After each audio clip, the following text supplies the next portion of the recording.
नमस्कार, स्वागत है सफलता आईएएस के इस ऑनलाइन प्लेटफॉर्म में। आज की क्लास में हम स्टार्ट करने जा रहे हैं विश्व की प्रमुख नदियां एवं झीलों के बारे में, जो सभी शैक्षिक पात्रता के एग्जाम में काफी ज्यादा महत्वपूर्ण होती हैं। किसी न किसी एग्जाम में इससे क्वेश्चन पूछने की संभावना बनी रहती है। तो कुछ क्वेश्चन है जो विश्व की नदियों और झीलों से संबंधित है। जिस तरीके से हमने पठार, मैदान और पर्वतों के क्वेश्चन किए थे, उसी प्रकार एक छोटा सा जियोमॉर्फोलॉजी का ही पार्ट है आपका, जिसमें हम कुछ नदियों के क्वेश्चंस को कंप्लीट करेंगे। तो यहाँ पर अगर आपसे क्वेश्चन आता है तो पहला क्वेश्चन है, अपवाद क्षेत्र की दृष्टि से विश्व की सबसे लंबी नदी कौन सी है? तो अकॉर्डिंग टू ड्रेनेज एरिया देखा जाए तो वर्ल्ड की सबसे लॉन्गेस्ट रिवर कौन सी मिलती है? जिसमें दी है नील नदी, अमेजन नदी, कांगो नदी और मिसिसिपी नदी। इन नदियों की अगर हम बात करेंगे तो जो मिसिसिपी नदी है, ये मिसिसिपी नदी आपको यूएसए के अंदर मिलेगी और यूएसए में ये सबसे लॉन्गेस्ट रिवर भी है। तो यूएसए की सबसे बड़ी नदी मिसिसिपी नदी। और कांगो नदी की बात करेंगे तो ये अफ्रीका महाद्वीप के अंदर मिलेगी और ये नदी आपको कांगो रिपब्लिक जो कंट्री है वहीं पर मिलेगी। और इस नदी की विशेषता क्या है? जो नदी ये कांगो नदी है, ये भूमध्य रेखा पर स्थित है और ये भूमध्य रेखा को 2 बार भी क्रॉस करती है। अमेजन नदी की बात करें, ये ब्राजील में स्थित है, जो विश्व में जैव विविधता का सबसे बड़ा स्थल है और इसको सबसे बड़ी नदी कहा जाता है। नील नदी अफ्रीका महाद्वीप में मिलेगी, जो सबसे लंबी नदी है। तो पूछा गया है कि सबसे लंबी नदी कौन सी है? तो नील नदी विश्व की सबसे लंबी नदी और अमेजन नदी विश्व की सबसे बड़ी नदी मानी जाती है। क्लियर? इसके बाद क्वेश्चन आता है, निम्नलिखित नदियों में से कौन सा विषुवत रेखा को 2 बार क्रॉस करती है? तो अभी हमने जो क्वेश्चन पढ़ा उसी में आपको बताया था कि विषुवत रेखा को कौन सी नदी है जो 2 बार क्रॉस करेगी। तो विषुवत रेखा को 2 बार क्रॉस करने वाली नदी कौन सी है? आपकी जायरे नदी, जो अफ्रीका महाद्वीप के अंदर मिलेगी। और जो कांगो गणराज्य देश है, ये नदी आपको कांगो गणराज्य देश के अंदर मिलेगी। ठीक है। नाइजर नदी की बात करें तो ये भी आपको अफ्रीका महाद्वीप के पश्चिमी देशों के अंदर मिलेगी। नील नदी भी आपको अफ्रीका में मिलेगी और जबकि अमेजन नदी आपको ब्राजील में यानी कि साउथ अमेरिका में मिलेगी। यहां पर एक चीज समझ लेना कि 3 विश्व में नदियां हैं। पहली नदी आती है आपकी जायरे नदी, या इसको कांगो नदी भी कहा जाता है। एक नदी आएगी जिसको कहा जाता है माही, और एक नदी मिलेगी जिसको कहते हैं लिम्पोपो। ये 3 ऐसी नदियां हैं। तो जायरे नदी भूमध्य रेखा को और माही नदी कर्क रेखा को क्रॉस करती है। तो जायरे नदी किस रेखा को 2 बार क्रॉस करती है? भूमध्य रेखा को। माही नदी कर्क रेखा को 2 बार क्रॉस करती है और लिम्पोपो नदी मकर रेखा को 2 बार क्रॉस करती है। तो इस तरीके से ये विश्व की कुछ प्रसिद्ध नदियां हैं जो अलग अलग तरीके से अलग अलग देशों में प्रवेश करती हैं और अलग अलग तरीके से ये 3 क्षेत्रों को क्रॉस करती है। निम्नलिखित में से कौन सा देश नील नदी द्वारा अपवाहित नहीं होता? मतलब कौन सा देश है जो नील नदी के ड्रेनेज में शामिल नहीं होगा? तो इसके आंसर की बात करें तो यहाँ पर आपको 4 देश मिल जाएगा जो नील नदी के प्रवाहित क्षेत्र में नहीं आता। इसको मैप से समझ सकते हैं कि ऐसा क्यों हुआ। नील नदी के अगर उद्गम की बात करेंगे तो यहाँ पर एक झील मिलती है जिसको कहते हैं विक्टोरिया झील। तो यहाँ पर एक झील मिलेगी आपको विक्टोरिया झील। इसी विक्टोरिया झील से नील नदी का उद्गम होगा और ये सूडान से होते हुए साउथ सूडान से सूडान में पहुंचेगी और इधर से इथोपिया से भी एक नदी आती है, जो दोनों नदियां मिलने के बाद सूडान और इजिप्ट से होते हुए भूमध्य सागर के अंदर गिरती हैं। तो यहाँ पर जो आपको याद रखना है कि ये जो नील है इसको श्वेत नील कहा जाता है। ये आपकी श्वेत नील है और ये वाली नदी है आपकी ब्लू नील है।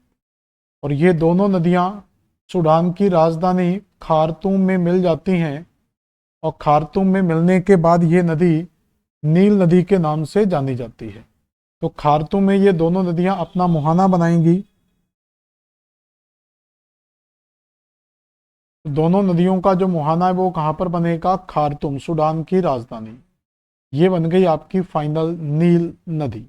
तो चार जो देश देखेंगे इसके ड्रेनेज सिस्टम में नहीं आएगा और ये विश्व की सबसे लंबी नदी मानी जाती है। अगला क्वेश्चन है, एशिया की कौन सी नदी दक्षिण में प्रवाहित होती है, आमूर, लीना, ओब और साल्विन। तो इसमें पहले आंसर हम देखते हैं, तो इसका सही आंसर दिया हुआ है साल्विन नदी, जो दक्षिण दिशा में प्रवाहित होती है। कैसे हम क्लियर करेंगे इसको, तो मैप पर देखते हैं। तो एशिया में यहाँ पर आपको रशिया के अंदर कुछ नदियां मिलेंगी जो उत्तर दिशा में प्रवाहित होती हैं। उत्तर दिशा में प्रवाहित होने वाली नदियों की बात करेंगे तो इसमें आपको ओब, येनिसी, लीना और कोलिमा, तो ये नदियां हैं जो ऊपर की ओर प्रवाहित होती हैं और आर्कटिक ओशियन में अपना मुहाना बनाती हैं। आमूर नदी यहाँ पर आपको चीन और रशिया की सीमा पर मिल जाएगी। तो ये नदी आप देखेंगे, जो आमूर नदी है, ये आमूर नदी पूर्व की ओर बहते हुए पूर्व की ओर बहते हुए प्रशांत महासागर में गिरती है। साल्विन जो नदी है ये आपको म्यांमार के अंदर मिल जाएगी। तो म्यांमार में दो नदियां मिलती, एक नदी का नाम है साल्विन और एक नदी का नाम मिलता है इरावदी। तो साल्विन और जो इरावदी नदियां हैं ये आपको म्यांमार देश के अंदर देखने को मिलती हैं। तो उत्तर की ओर प्रवाहित होने वाली नदी, पूर्व की ओर प्रवाहित होने वाली नदी और दक्षिण की ओर प्रवाहित होने वाली नदी, समझ में आ गया। तो ये आपको इस तरीके से हम याद रख सकते हैं। चाइना के अंदर ही यहाँ पर दो नदियां सबसे महत्वपूर्ण मिलती हैं, एक आपको यांगची नदी मिल जाएगी और यहीं पर आपको ह्वांग हो नदी मिल जाएगी। ये चीन की महत्वपूर्ण नदियां हैं। इसके बाद अगर देखा जाए तो एशिया की सबसे लंबी नदी कौन सी है, तो जिस क्वेश्चन को हमने किया वही आंसर आ गया। तो पूरे एशिया में सबसे नदी जो मिलती है वो है यांगची सीक्यांग। तो यांगची सीक्यांग पूरे एशिया की सबसे लंबी नदी है जो चीन के अंदर हमें मिलती है। और हवांगवे नदी भी आपको चीन में मिलेगी। इसी हवांगवे नदी को चीन का शोक कहा जाता है, सोरो ऑफ चाइना कहा जाता है। ये दोनों नदियां हम जानते हैं कि ये भारत देश में आपको मिल जाती हैं। तो ये दोनों नदियों की अगर हम बात करेंगे तो यहाँ पर आपको यांगची नदी मिलेगी जो एशिया की सबसे लंबी नदियों में शामिल है, और उसी के नीचे आपको ह्वांगहे नदी मिलेगी जो एशिया में शामिल है। इसके बाद अगर ये क्वेश्चन की बात करें, काला सागर में गिरने वाली नदी कौन सी है, तो कई बार क्वेश्चन नदियों के उद्गम से पूछा जाता है, कई बार क्वेश्चन नदियों के मुहाने से भी पूछा जाता है कि कौन सी नदी का मुहाना किस देश के अंदर बनता है या किस सागर में बनता है। तो ये पूरी की पूरी नदियां आपको यूरोप कॉन्टिनेंट के अंदर मिल जाएंगी। जैसे यूरोप कॉन्टिनेंट के अंदर देखेंगे तो यहाँ पर आपको एक सागर मिलता है जिसको कहा जाता है काला सागर। तो मोस्टली जो नदियां हैं उनका मुहाना इसी काला सागर के अंदर मिलता है, और इसी काला सागर के इधर यहाँ पर एक सागर मिलता है जिसको कहते हैं कैस्पियन सागर। तो कुछ नदियां हैं जो कैस्पियन सागर में गिरती हैं, जैसे यूरोप में सबसे लंबी नदी आपको मिल जाएगी वोल्गा नदी, जो इसी क्षेत्र से निकलकर इसी सागर में गिरती है जिसको कहते हैं वोल्गा नदी। तो वोल्गा नदी यहाँ पर यूरोप महाद्वीप में सबसे लंबी नदी मिलती है, वोल्गा नदी यूरोप में, जिसका मुहाना काला सागर के अंदर होता है। इसी तरीके से यहाँ पर देखेंगे ये जो यूक्रेन वगैरह दिया हुआ है, यूक्रेन से कुछ नदी आती हैं वो यहीं पर गिरती हैं, ठीक है, जैसे डनिस्टर नदी, डनीपर नदी, और इस साइड से डेन्यूब नदी जो विश्व में सबसे अधिक देशों में प्रवाहित होती है। तो डेन्यूब नदी का मुहाना भी काला सागर के अंदर आता है, डनिस्टर नदी का मुहाना भी इसमें है, नीपर नदी का मुहाना भी इसी में मिलेगा। तो काला सागर के अंदर बहुत सारी नदियों का मुहाना हमें मिलता है। अब क्वेश्चन क्या दिया हुआ था, कौन सी नदी काला सागर में मुहाना नहीं बनाती। वोल्गा नदी का जो मुहाना है ये कैस्पियन सागर के अंदर है। तो वोल्गा नदी अपना जो मुहाना है वो कैस्पियन सागर में बनाती है, तो ये आंसर नहीं होगा। यहां पर भी आपको वोल्गा दिया हुआ है तो ये भी आंसर नहीं आएगा, ये भी वोल्गा दिया, ये भी आंसर नहीं आएगा। तो नीपर और डेन्यूब नदियां, तो यहाँ पर देखेंगे मैंने आपको मैप में बनाया है, तो डनीपर, ये नीपर भी बोल देते हैं, डनीपर भी बोल देते हैं। तो डनीपर और डेन्यूब नदियां दोनों का मुहाना कहां पर है, काला सागर के अंदर मिलता है। अगली नदी है which of the flowing river flow through the rift valley. तो जैसे भारत के अंदर नर्मदा और ताप्ती भ्रंश घाटी में बहने वाली नदियां हैं, उसी प्रकार से यूरोप महाद्वीप के अंदर भी एक नदी मिलती है जो भ्रंश घाटी में प्रवाहित होती है।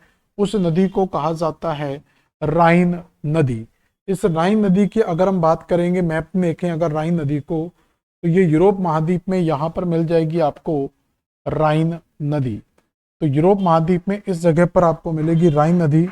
इस राइन नदी की अगर हम बात करें तो ये आल्प्स माउंटेन से इस नदी का ओरिजिन होता है। तो यूरोप के आल्प्स माउंटेन जो हैं, उस आल्प्स माउंटेन से स्विट्जरलैंड के अंदर मिलेगा ये। तो स्विट्जरलैंड के आल्प्स पर्वत से इस नदी का उद्गम होगा। तो स्विट्जरलैंड के आल्प्स पर्वत से निकलने के बाद जब ये नदी ऊपर की ओर प्रवाहित होती है, तो ये नदी स्विट्जरलैंड के बाद जर्मनी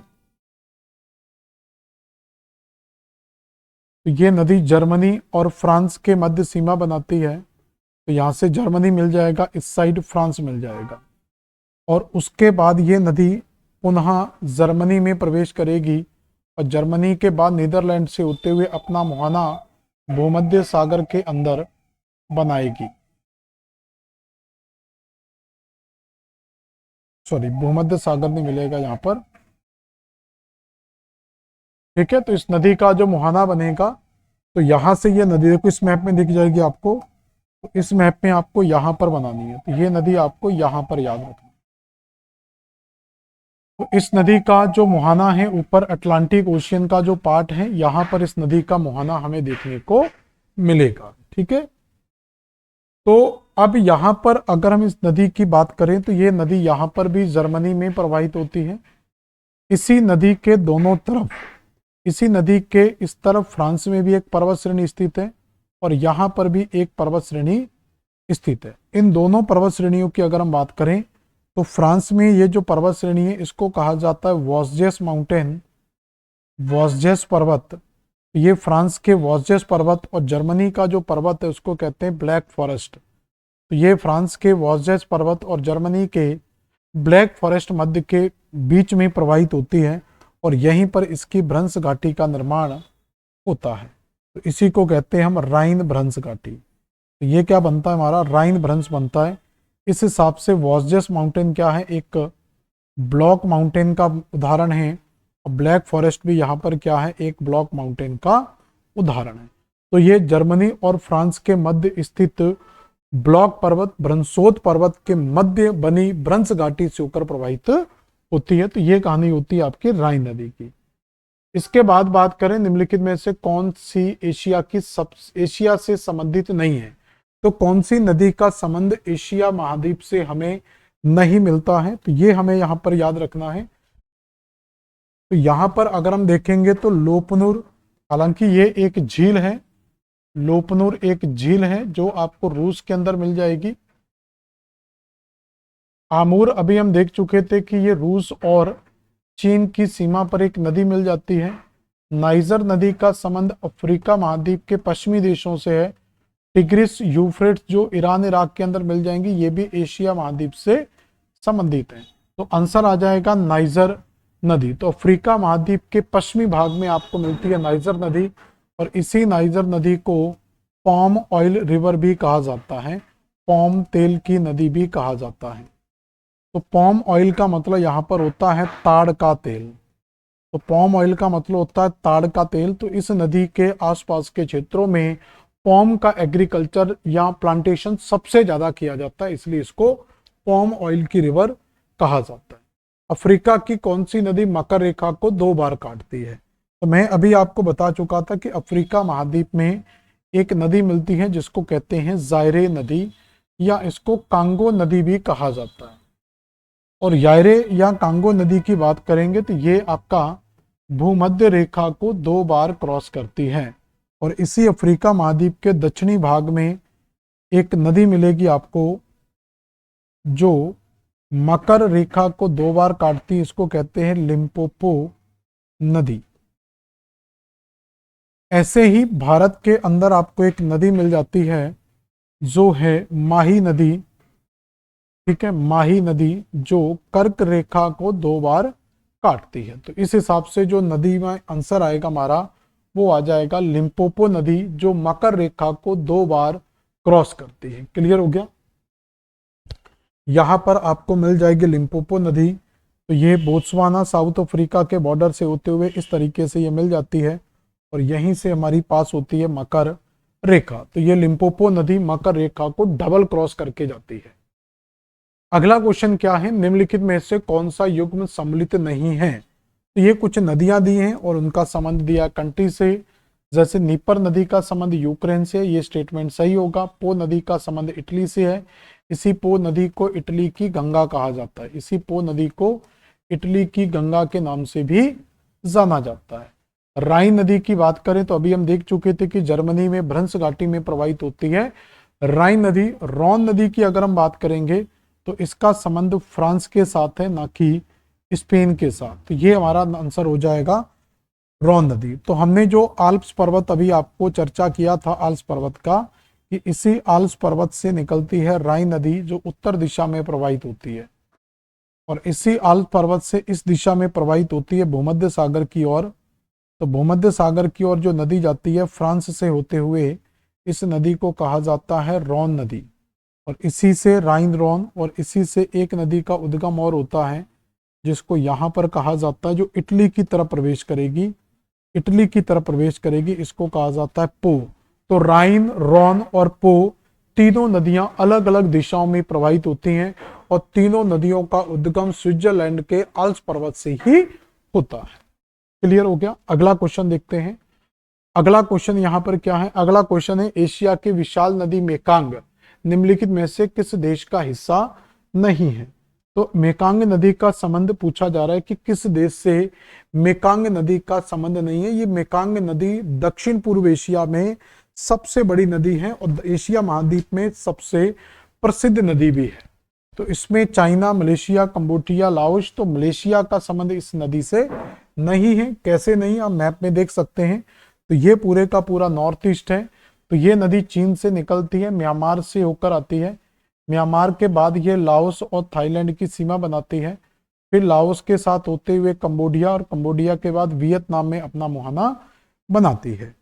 ठीक है। तो इस तरीके से इस मेकांग नदी की अगर हम बात करेंगे तो मेकांग नदी का जो मुहाना है ये आपका दक्षिण चीन सागर के अंदर हमें मिलता है। और डैन्यूब नदी एकमात्र नदी है जो विश्व में यूरोप महाद्वीप में स्थित है। डैन्यूब नदी जो विश्व में सबसे अधिक देशों में होकर प्रवाहित होती है। उसी प्रकार से यहाँ पर अगर हम बात करें मेकांग नदी की तो ये भी 5-6 देशों से होकर बहती है, इसलिए इसको विश्व की दूसरी डैन्यूब कहा जाता है। तो विश्व की सेकंड डैन्यूब के नाम से कौन सी नदी फेमस है, मेकांग नदी को विश्व की दूसरी डैन्यूब नदी कहा जाता है। मलेशिया जो देश है वो यहाँ पर मिलता है, तो इसका संबंध इस मलेशिया देश के साथ नहीं होगा। अगला क्वेश्चन है कौन सी नदी के मुहाने पर पक्षी के पैर का आकृति का डेल्टा मिलता है। तो कौन सी नदी है जो विश्व में सबसे बड़ा बर्ड फूड डेल्टा का निर्माण करती है।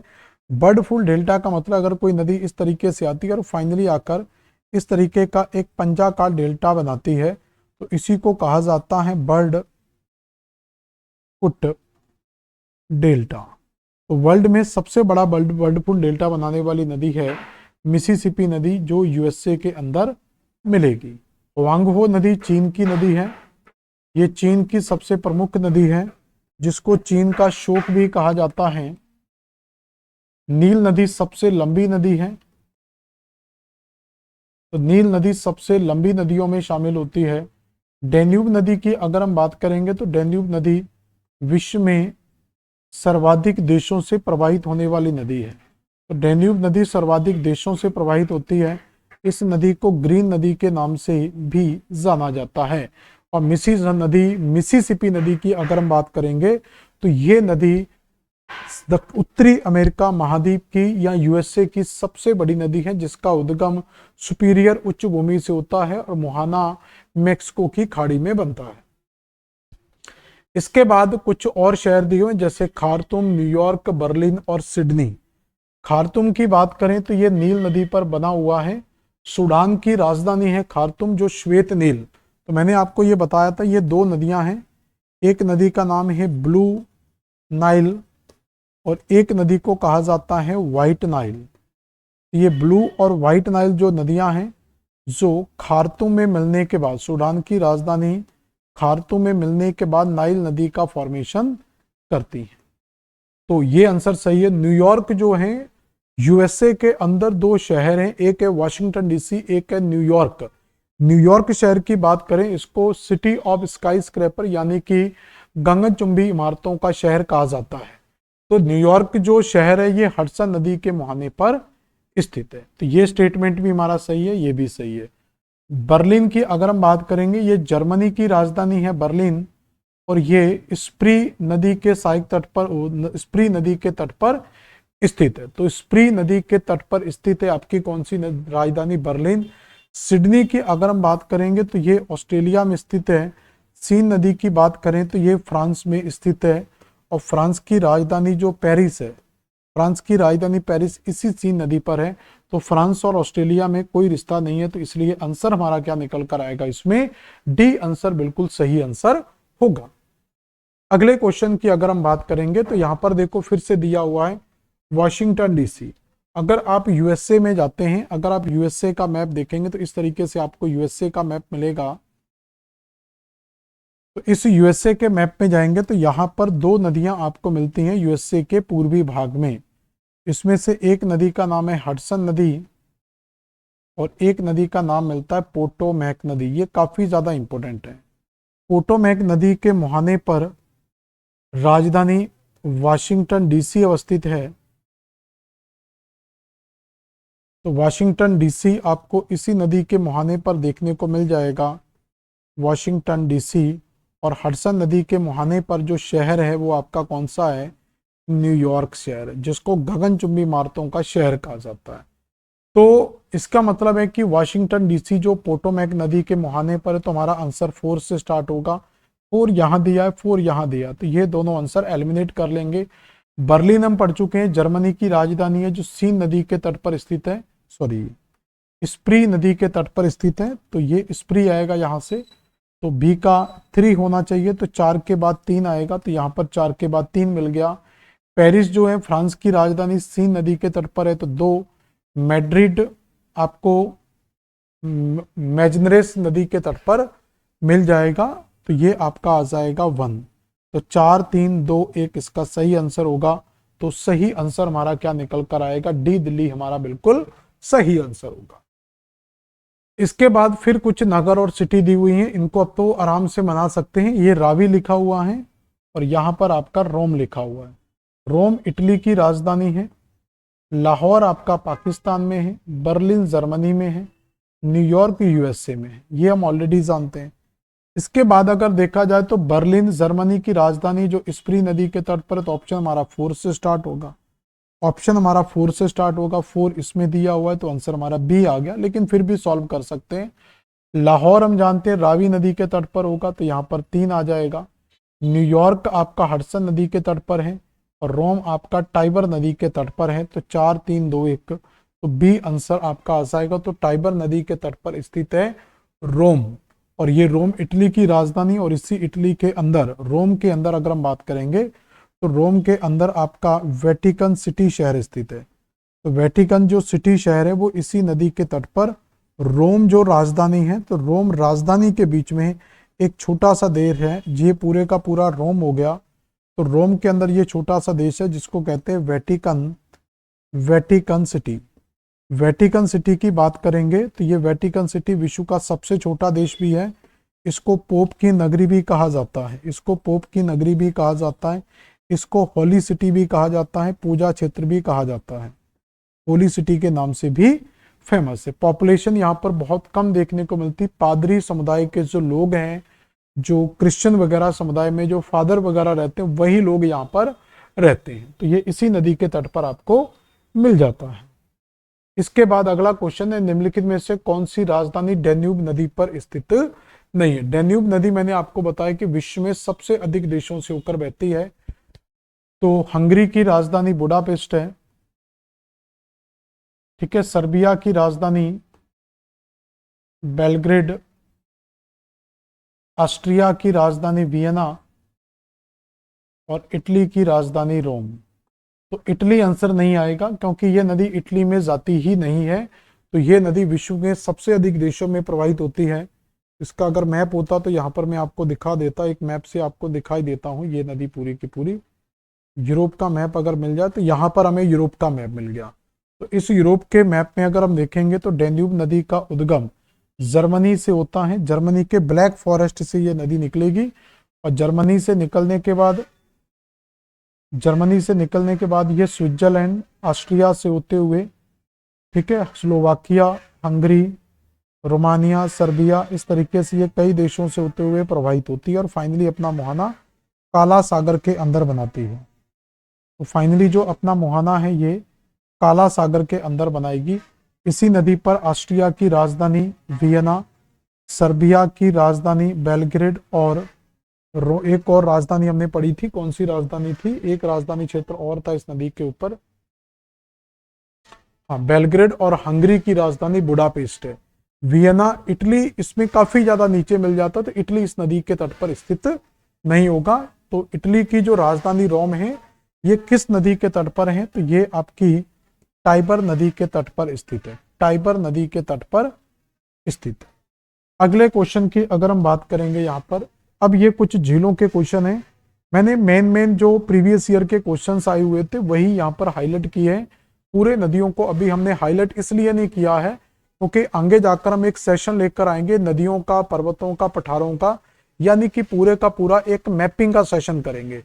उस मैपिंग के सेशन के अंदर क्या होगा, जब तक आप मैपिंग नहीं पढ़ेंगे आप बहुत सारे क्वेश्चंस को सॉल्व नहीं कर पाते हैं, दिक्कत आती है। तो यहाँ पर दिया हुआ है पहला आपका बलखास झील। तो बलखास झील आपकी कजाकिस्तान में स्थित है, तो ये स्टेटमेंट सही है। टिटिकाका पेरू और बोलिविया की सीमा पर स्थित ये विश्व की सबसे ऊंची चोटी, विश्व की सबसे ऊंची नौगम्य झील है, नौगम्य झील है। Navigable lake in the highest in the world, और ये बोलिविया में एक पठार मिलता है जिसको बोलिविया का पठार ही कहते हैं, वहां पर स्थित है। बेकाल झील की बात करेंगे तो बेकाल झील आपकी रूस में स्थित है जो विश्व की सबसे गहरी झीलों में शामिल है। और इरी झील आपको कनाडा के अंदर मिली जाएगी, तो ये सही है। तो 3 स्टेटमेंट सही है, केवल डी ऑप्शन आपका सही नहीं, तो डी में डी ही दिया हुआ है, तो डी वाला ऑप्शन हमारा सही नहीं होगा। अगला दिया उत्तरी अमेरिका में नियाग्रा जलप्रपात किन 2 नदियों के बीच में बना हुआ है। तो नॉर्थ अमेरिका में 5 बड़ी झीलें मिलती हैं, जिसमें पहली झील मिलती है सुपीरियर झील के साथ लगी हुई झील मिलती हुरन, और हुरन झील के नीचे ही आपको मिलती है यहाँ पर हुरन, और हुरन झील के नीचे ही लगी हुई झील मिलती है जिसको कहते हैं मिशिगन। हुरन झील के तट के साथ ही जुड़ी हुई एक झील है जिसको कहते हैं इरी, और इरी झील के साथ ही जुड़ी हुई आपकी ओंटारियो। तो इसको कहा जाता है 5 great lakes of North America. इसमें इरी झील से और ओंटारियो झील के बीच में ही आपका नियाग्रा नदी पर नियाग्रा जलप्रपात बना हुआ है। तो नियाग्रा नदी है यहाँ पर, उसी नियाग्रा नदी पर क्या बना हुआ है, नियाग्रा जलप्रपात बना हुआ है। मतलब जब इरी झील के पानी से नदी नियाग्रा नदी निकलती है और जब वो ओंटारियो झील के अंदर गिरती है, तो इसी पर उत्तरी अमेरिका में सबसे ऊंचा जलप्रपात बना हुआ है आपका नियाग्रा वाटरफॉल। तो ये सुपीरियर मिशिगन तो आंसर आएगा नहीं, तो मिशिगन तो किसी में भी नहीं आएगा, तो ओंटारियो इरी इसका सही आंसर होगा। तो डी इसका बिल्कुल सही आंसर आ जाएगा। ठीक है, तो यहाँ पर ये आपको पूरे का पूरा 5 ग्रेट लेक्स का स्ट्रक्चर मिलता है। तो यहाँ पर आपको ये सुपीरियर झील है, इसके बाद ये हुरन झील है, फिर मिशिगन झील है, ये आपकी इरी झील होगी, और इसी के साथ ये ओंटारियो झील हो जाती है। ठीक है, यहाँ पर भी कुछ झीलें मिलती हैं जैसे बियर, स्लेव, अथाबास्का, रेंडियर और Winnipeg. Bear, Slave, Athabasca, Reindeer और विनीपेग। निम्नलिखित में से कौन सी विश्व की दूसरी सबसे गहरी तथा सबसे लंबी झील है। तो विश्व की सबसे गहरी झील की जब हम बात करते हैं तो विश्व की सबसे गहरी झीलों में नाम आता है किसका, रशिया की बेकाल झील का। तो रूस की बेकाल झील विश्व की सबसे गहरी झीलों में शामिल है।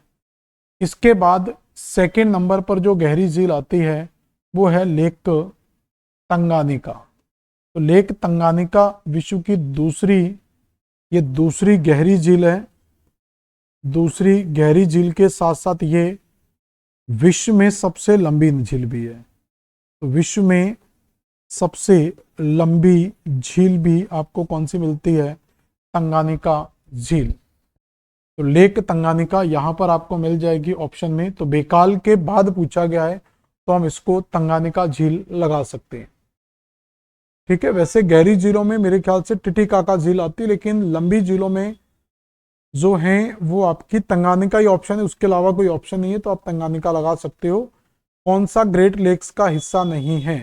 तो ग्रेट लेक्स में आपको मैंने 5 झीलें बताई कि सबसे पहली जो झील मिलती है वो सुपीरियर झील के साथ जुड़ी हुई झील हुरन के साथ जुड़ी हुई झील मिलती है मिशिगन, यहाँ पर मिलती है एरी, और एरी के साथ जुड़ी हुई झील है ओंटारियो।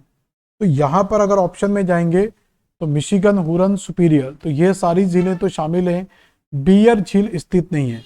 बियर जो झील है ये कनाडा में बियर, स्लेव, अथाबास्का,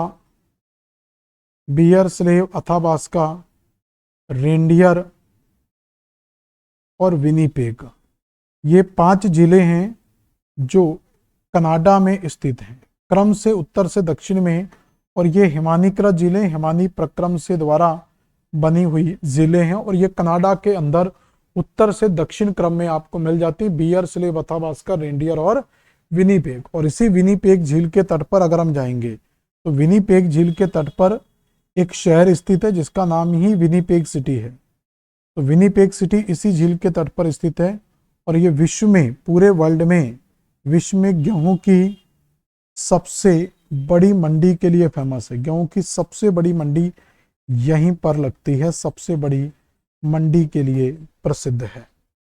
अगला बेटा क्वेश्चन क्या है? निम्नलिखित दिए गए कूट में से निम्नलिखित झीलों को क्षेत्रफल की दृष्टि से सही अवरोही क्रम में व्यवस्थित कीजिए। तो विश्व में सबसे बड़ी झील में अगर हम नाम रखेंगे तो सबसे पहला जो नाम आएगा वो आपका सुपीरियर झील का आएगा। तो सुपीरियर झील की बात करें तो ये सबसे बड़ी झील भी है, और ये ताजे पानी की भी सबसे बड़ी झील है। एक तरीके से ये ताजे पानी की ही सबसे बड़ी झील है, लेकिन ऑप्शन के हिसाब से यहाँ सुपीरियर, वैसे सबसे बड़ी झीलों में कैस्पियन सागर आता है, लेकिन कैस्पियन सागर खारे पानी में भी सबसे बड़ी झील है और ओवरऑल क्षेत्रफल में सबसे बड़ी झील है। लेकिन सुपीरियर झील इन ऑप्शन के हिसाब से सबसे बड़ी झील होगी, और मीठे पानी में भी सबसे बड़ी झील है। ठीक है, सुपीरियर आपको यूएसए और कनाडा के बॉर्डर में नॉर्थ अमेरिका में मिलेगी। उसके बाद अफ्रीका महाद्वीप की विक्टोरिया झील मिल जाएगी आपको, ये भी मीठे पानी की झील है, दूसरी सबसे बड़ी झील है। उसके बाद आपको तो यहाँ पर सुपीरियर मिल ही गया है, विक्टोरिया मिल ही गया, तो पहला 4 और 3 ढूंढ लो। तो 4, 3 पहले में दिया हुआ है, फिर बेकाल और उसके बाद ग्रेट बियर। बेकाल झील जानते हैं रशिया में स्थित है, जो सबसे गहरी झीलों में शामिल है, और बियर झील आपकी कनाडा में स्थित है। तो ये आपको कुछ झीलों के नाम याद रखने। अगला क्वेश्चन है, निम्नलिखित झीलों में कौन विश्व की सबसे प्राचीनतम एवं गहरी झील है? तो विश्व की सबसे गहरी झीलों में हम देख चुके हैं कि बेकाल झील जो रूस में स्थित है सबसे गहरी एवं पुरानी झील है। हुरन झील आपकी नॉर्थ अमेरिका में यूएस और कनाडा के बॉर्डर पर स्थित है। विक्टोरिया झील अफ्रीका महाद्वीप का पार्ट है, और विनीपेग आपकी कनाडा में स्थित है। और इसी विनीपेग झील के तट पर मैनीटोबा प्रांत की राजधानी विनीपेग स्थित है, जो विश्व में गेहूं की सबसे बड़ी मंडी के लिए प्रसिद्ध है। क्लियर हो गए यहां तक? अगला क्वेश्चन देखते हैं। क्षेत्रफल की और आयतन के आधार पर विश्व की सबसे बड़ी झील कौन सी है? तो अब यहां पर देखो खट्टा मीठा कुछ नहीं पूछा गया, तो सबसे बड़ी झील कौन सी हो जाएगी? कैस्पियन सागर। अब कैस्पियन सागर के बाद आएगा आपका सुपीरियर झील, सुपीरियर के बाद फिर विक्टोरिया झील आ जाएगा। तो सबसे बड़ी झील कौन सी हो जाएगी? ठीक है, कैस्पियन सागर। इसके बाद ये दिया हुआ है आपका कैस्पियन सागर। कैस्पियन सागर से किन किन देशों की सीमा लगती है ये आपसे कई बार पूछा जाता है। जैसे रशिया का बॉर्डर इसको टच करता है, कजाकिस्तान का बॉर्डर भी इसको टच करता है, तुर्कमेनिस्तान का बॉर्डर भी इसको टच करता है, अजरबैजान का बॉर्डर भी इसको टच करता है, और ईरान का बॉर्डर भी इसको टच करता है। तो इस तरीके से ये कैस्पियन सागर को आप याद रखेंगे, यहां से भी क्वेश्चन आ जाता है। अगला क्वेश्चन है किसको लैंड ऑफ लेक्स या 1000 लेक्स कहा जाता है? तो फिनलैंड जो देश है यूरोप महाद्वीप में, तो फिनलैंड देश के अंदर अगर हम जाएंगे तो फिनलैंड देश को 1000 झीलों की भूमि कहा जाता है, लेक ऑफ 1000 लेक्स भी बोला जाता है। अगला क्वेश्चन है which of the flowing cities is located on lake superior? तो शिकागो की अगर हम बात करेंगे तो शिकागो आपका मिशिगन झील के तट पर स्थित है। ये मिशिगन झील के तट पर स्थित है शिकागो। मीट प्रोसेसिंग इंडस्ट्री के लिए फेमस है, एग्रीकल्चर वगैरह के लिए फेमस है। बफेलो आपका ओंटारियो लेक के तट पर स्थित है। डेट्रॉइड आपका हुरन झील के तट पर स्थित है, जो आपका ऑटोमोबाइल्स के लिए फेमस है। तो ये ऑटोमोबाइल के लिए विश्व प्रसिद्ध है। और डुलुथ की बात करेंगे तो ये आपका सुपीरियर झील के तट पर स्थित है, जो आयरन ओर प्रोडक्शन के लिए फेमस है। तो डुलुथ किसके लिए फेमस है? आयरन ओर प्रोडक्शन के लिए फेमस है। अगला क्वेश्चन क्या है? ठीक है, तो ये आपको झीलें मिल जाती हैं। तो सुपीरियर झील के इस तट पर आपको मिल जाता है डुलुथ, जो आयरन ओर के लिए फेमस है। मिशिगन झील के तट पर आपको मिल जाएगा शिकागो, जो मीट प्रोसेसिंग इंडस्ट्री के लिए फेमस है। हुरन झील के ऊपर मिलेगा आपका, एक मिनट, डेट्रॉइड यहाँ थोड़ा सा गड़बड़ हुआ है, थोड़ा सा मैंने गड़बड़ किया है। डेट्रॉइड जो है ये इरी झील के तट पर स्थित है। डेट्रॉइड आपका किस झील के तट पर है? इरी झील के तट पर स्थित है।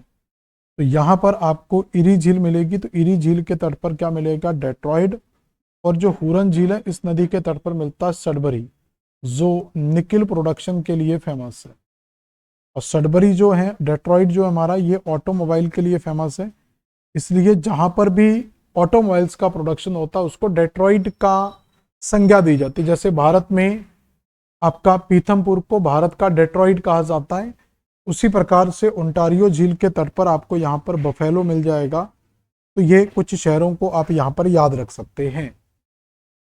इसके बाद अगर हम देखें तो टिटिकाका झील बोल्विया में, उर्मिया झील ईरान में, रेंडियर रूस में, अथाबास्का कनाडा में। तो मैं आपको बता चुका था कि कनाडा के अंदर कुछ झीलें मिलती हैं, जैसे बियर सबसे ऊपर, फिर बियर पाके हो जाओगे स्लेव, फिर अथाबास्का, बियर स्लेव अथाबास्का, उसके बाद रेंडियर, ये मैं पहले भी करा चुका था। और उसके बाद लास्ट मिलती है विनिपेग झील। तो यहाँ पर देखेंगे तो ये सब झीलें कहाँ पर हैं? कनाडा में स्थित है। तो टिटिकाका झील विश्व की सबसे ऊंची नौगम्य झील है, जो बोल्विया के पठार में बोल्विया और पेरू की सीमा पर स्थित है। उर्मिया झील आपकी ईरान में स्थित है। रेंडियर झील कनाडा में स्थित है, इसलिए ये स्टेटमेंट गलत हो जाएगा। और अथाबास्का देख रहे हो कनाडा में दिया हुआ है, अथाबास्का कनाडा में, रेंडियर कनाडा में, लेकिन रशिया लिखा हुआ है। तो हमारा जो सही आंसर आएगा वो सी आ जाएगा कि रेंडियर जो दिया हुआ है ये सही तरीके से मैच नहीं खा रहा है। अगला क्वेश्चन क्या है? संसार में सबसे ऊंचा जलप्रपात कौन सा है? तो सबसे ऊंचा जो जलप्रपात मिलेगा वो हमें नियाग्रा वाटरफॉल मिल जाएगा। तो सबसे ऊंचे वाटरफॉल में क्या मिलेगा? Niagara waterfall. सबसे ऊंचा जलप्रपात कौन सा मिलता है? साउथ अमेरिका में भी एक जलप्रपात मिलता है, highest waterfall in the world. तो highest waterfall in the world एक तो आपका एंजिल वाटरफॉल है, एक नियाग्रा वाटरफॉल है। तो दोनों में क्या आंसर आना चाहिए? एंजिल वाटरफॉल आपका साउथ अमेरिका में है, नियाग्रा वाटरफॉल आपका नॉर्थ अमेरिका में। तो मेरे हिसाब से आप highest waterfall in the world में एंजिल को याद रखना। मुझे साल्टो से कंफ्यूजन हुआ, लेकिन ये एंजिल से याद हो जाएगा। तो एंजिल वाटरफॉल वर्ल्ड का सबसे हाईएस्ट वाटरफॉल है, जो साउथ अमेरिका में, साउथ अमेरिका में किस नदी पर स्थित है? तो साउथ अमेरिका में एक नदी मिलेगी, ओरिनिको नदी, वेनेजुएला देश के अंदर। तो वेनेजुएला में ओरिनिको नदी मिलेगी, वहां पर ये स्थित है। ओरिनिको नदी के तट पर एंजिल वाटरफॉल स्थित है। विक्टोरिया जलप्रपात किस नदी पर स्थित है? तो विक्टोरिया जलप्रपात की बात करेंगे तो ये साउथ अमेरिका में, अफ्रीका महाद्वीप में, सॉरी, ज़ैम्बेज़ी नदी पर स्थित है। तो विक्टोरिया जलप्रपात कहां पर है? ज़ैम्बेज़ी नदी पर स्थित है। यहाँ पर मैप में देख सकते हैं तो ये पूरी की पूरी आपको यहाँ पर ज़ैम्बेज़ी नदी मिलती है जो कॉन्गो गणराज्य से निकल कर आती है, अंगोला से होते हुए जाम्बिया, उसके बाद ये बोत्सवाना को टच करेगी, जिम्बाब्वे और जाम्बिया के बीच में सीमा बनाएगी, फिर मोजाम्बिक में, और मोजाम्बिक के बाद ये आपका इंडियन ओशियन में मुहाना बनाएगी। इसी झील पर यहाँ पर देखो बना हुआ है, जिम्बाब्वे और जाम्बिया की सीमा पर यहाँ पर है विक्टोरिया, और इसी झील में काफ़ी ज़्यादा चीज़ें मिल जाती थी। यहाँ पर एक झील आपको जो मिल रही है इसको कहा जाता है करीबा झील। तो करीबा बांध भी यहाँ पर बना है, करीबा झील भी यहाँ पर बना हुआ है, और यहाँ पर एक कोबरा बासो करके डैम भी बना हुआ है। तो कोबरा बासा करके डैम भी यहाँ पर बना हुआ है। तो करीबा डैम तो खास तौर पर याद रखना, ये ज़ैम्बेज़ी नदी पर बना हुआ है, और विक्टोरिया वाटरफॉल भी आपका ज़ैम्बेज़ी नदी पर मिलता है। अगला क्वेश्चन है, अफ्रीका में विक्टोरिया झील के संदर्भ में कौन से कथन सही हैं? यह झील 4 देशों में गिरी है, यह अफ्रीका भ्रंश घाटी में स्थित है। तो ये स्टेटमेंट गलत होगा, इसमें केवल पहला स्टेटमेंट सही है। तो ये 4 देशों के बीच में फैली हुई है, अभी मैं आपको मैप से दिखा दे रहा हूँ। तो ये 4 देशों की अगर हम बात करेंगे यहाँ पर, तो ये आपकी विक्टोरिया झील पर ही क्वेश्चन है ना, हाँ विक्टोरिया। तो 4 देशों में देखेंगे तो इसकी सीमा युगांडा को भी टच करती है, तो इस झील की सीमा युगांडा को भी टच कर रही है, केन्या को भी टच करती है, तंजानिया को भी टच करती है, और 1-2 देश और इसमें छोटा मोटा ऐड हो जाएगा। तो कम से कम 3-4 देशों को ये टच करेगी। इसके बाद अगर हम देखेंगे कि ये नदी भ्रंश घाटी में स्थित नहीं है, इसको कहते हैं ईस्टर्न रिफ्ट वैली और ये वेस्टर्न रिफ्ट वैली। तो ये ना तो ईस्टर्न रिफ्ट वैली में है और ना ही ये वेस्टर्न रिफ्ट वैली में, बल्कि ये ईस्टर्न और वेस्टर्न रिफ्ट वैली के मध्य स्थित है। ठीक है, तो इस हिसाब से वो स्टेटमेंट क्या है हमारा, गलत हो जाता है। विश्व का सबसे ऊंचा जलप्रपात दिया हुआ टोगेला वाटरफॉल, तो ये स्टेटमेंट यहीं से गलत हो जाता है। विश्व की ताजे पानी की सबसे बड़ी झील सुपीरियर है, विश्व में सबसे ऊंची नौगम्य झील टिटिकाका, विश्व की दूसरी गहरी झील लेक तंगानिका है। तो इसका मतलब है तो पहला ही ऑप्शन हमारा गलत है। तो विश्व में सबसे ऊंचा जलप्रपात हमारा एंजिल वाटरफॉल मिलता है, जो विश्व का सबसे हाईएस्ट वाटरफॉल है। 2-4 क्वेश्चन और देखेंगे इसमें। बेकाल झील, मलावी झील, कैस्पियन सागर और तंगानिका, ये कहाँ पर है? तो तंगानिका झील आपकी अफ्रीका महाद्वीप में, ये स्टेटमेंट सही है। कैस्पियन सागर यूरोप और एशिया के बीच में, ये भी सही है। मलावी झील एशिया में नहीं है बल्कि ये अफ्रीका में है, और बेकाल आपकी रशिया में है, तो आंसर हमारा बी सही होगा। तो मलावी जो झील है ये अफ्रीका महाद्वीप में मिलती है, ना कि आपकी एशिया महाद्वीप में। अगला स्टेटमेंट है, निम्नलिखित में से कौन मानव क्रियाकलापों के कारण बहुत अधिक संकुचित हो गया या सूख गया है? तो सबसे ज्यादा जो डिजास्टर की स्थिति हमें देखने को मिलती अरल सागर के अंदर देखने को मिलती है। अगर आपके पास गूगल ऑक्सफोर्ड एटलस होगा, या आप मोबाइल से भी सर्च करके देख सकते हैं, आपको अरल सागर की जो पोजीशन है वो सैटेलाइट इमेज धीरे धीरे वो सिकुड़ता जा रहा है। तो ये क्यों सिकुड़ता जा रहा है? क्योंकि जो अरल सागर है, तो इस अरल सागर के अंदर कुछ नदियों का पानी आकर गिरता था, जिसमें एक सर दरिया और एक आमू दरिया करके नदियां मिलती हैं। तो सर दरिया और आमू दरिया नदियों का पानी इस अरल सागर के अंदर गिरता था। लेकिन अब इस अरल सागर पर क्या है, इन नदियों पर बहुत सारे डैम का कंस्ट्रक्शन किया गया है, जिस कारण से इन नदियों का पानी अब इस अरल सागर में नहीं गिरता, जिस कारण से इसका दिनों दिन जो क्षेत्रफल है वो बहुत छोटा होता हुआ चला जा रहा। मतलब एक प्रकार से लुप्त प्राय अवस्था में ही हमें ये देखने को मिलेगा। मिशिगन झील के तट पर स्थित शिकागो प्रसिद्ध है। तो शिकागो तो ऑटोमोबाइल्स के लिए तो हमारा फेमस कौन सा? डेट्रॉइड, जो इरी झील के तट पर स्थित है।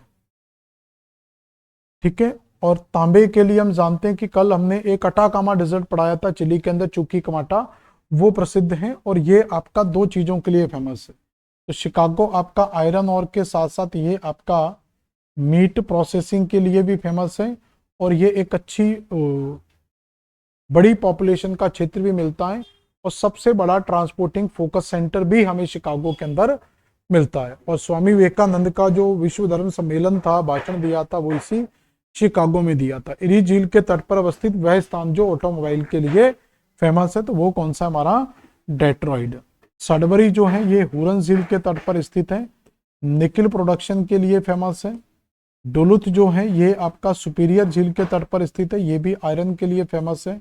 शिकागो आपका आयरन, एग्रीकल्चर, मीट प्रोसेसिंग, कई चीजों के लिए फेमस है। तो आंसर हमारा क्या आ जाएगा, डेट्रॉइट आ जाएगा। इसमें मुझे थोड़ा कंफ्यूजन लग रहा है कृषि के लिए या लौह के लिए, इसमें आप लोग थोड़ा सा चेक कर लेना कि क्या ये कृषि के लिए भी फेमस हो सकता है। तो इसको एक बार आप आंसर करना, क्योंकि एग्रीकल्चर भी इसमें आंसर आ सकता है। तो एक बार देख के फिर इसका आंसर फाइनल करना। पोपो झील अवस्थित है, तो पोपो झील कहाँ पर है, बोल्विया के अंदर ही आपको एक छोटी सी झील मिलती है बोल्विया के पठार में, जिसको कहा जाता है पोपो झील। इसके बाद अगर हम बात करेंगे यहाँ पर और क्वेश्चंस की, लेक मारा स्कैबो कहाँ पर स्थित है, तो ये वेनेजुएला की सबसे बड़ी या साउथ अमेरिका में सबसे बड़ी झील है, जो आपकी पेट्रोलियम प्रोडक्शन के लिए भी फेमस है। तो माराकैबो एक लेगून झील भी है, याद रखना।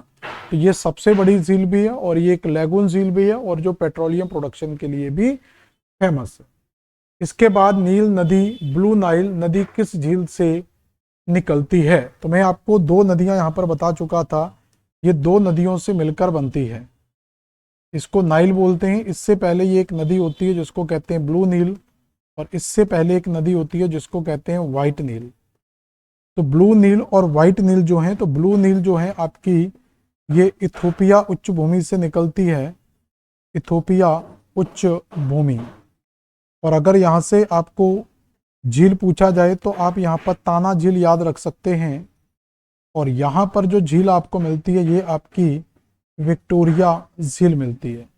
तो यहाँ पर ऑप्शन में पूछा गया ब्लू नील, तो ब्लू झील किससे निकलेगी, इथोपियन उच्च भूमि की ताना झील से निकलेगी, और विक्टोरिया झील से क्या निकलेगी, व्हाइट झील निकलेगी। ठीक है, तो बस दो चार क्वेश्चन बचे हुए हैं, दो क्वेश्चन और हैं।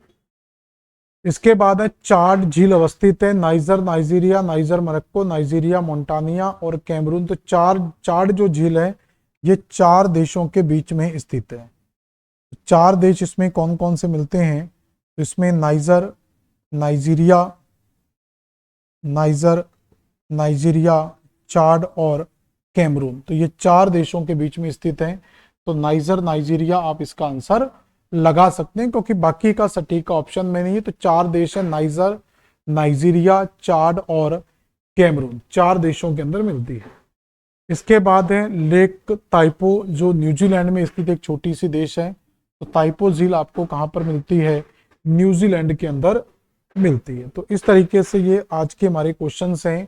तो अभी तक जो हमने क्वेश्चंस किए बड़े आसान और सिंपल क्वेश्चंस थे, लेकिन हमें करना जरूरी होता है। ये मैंने क्लास इसलिए आपको करवा दी है कि कम से कम हमें मालूम हो कि नदियों और झीलों से भी क्वेश्चन पूछे जाते हैं। तो इनको हम एक अलग मैपिंग सेशन में लेकर आएंगे, नदियों झीलों को, और जितनी भी मैपिंग से संबंधित समस्याएं वो सारी हम यहाँ पर क्लास में सॉल्व करेंगे। तो आज की क्लास हम यहीं पर समाप्त करेंगे, मिलेंगे नेक्स्ट क्लास में नए कंटेंट के साथ।